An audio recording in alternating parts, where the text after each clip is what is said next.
পেয়ারা ব্যবসাতে ব্যক্তি লাভ, ব্যক্তি লাভ 1 কেজি পেয়ারার মধ্যে 300 টাকা করে বিল ওঠে। হ্যাঁ 300 টাকা করে বিল ওঠে।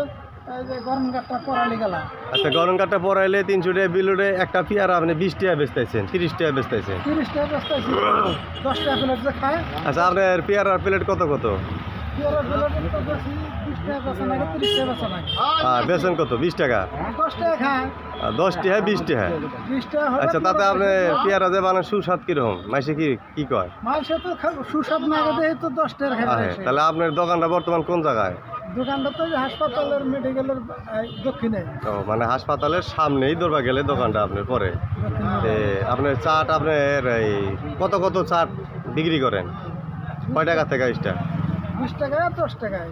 20 টাকা আর 10 টাকা। 10 টাকা। এখন বোঝা গেল আপনার পেয়ারা চাট খুব সুন্দর লাগে। যদি কারো খাবার দরকার হয় তাহলে হসপিটালের সামনে আপনাকে পাইবো, এখানে এসে খাবেন, তাই তো? না পাইবো যেভাবে। না, যদি আপনি পয়সা থাকেন তাহলে পাইবো, আর যদি মরে যান তাহলে পাইবো না। না খেতে যদি মরেই যায় আর আচ্ছা, কি খাবো। ঠিক আছে, ধন্যবাদ। যে আপনাদের যদি পেয়ারা চাট খাইবার মন ধরে তাহলে এখানে আসেন, ভালো ভালো পেয়ারা এখানে পাবেন। আর পেয়ারাটা খুব টেস্টি বানিয়ে দেয় উনি, এবং আমি নিজেও খাইছি, খুব স্বাদ লাগে। আপনারা এখানে আসবেন ইনশাল্লাহ।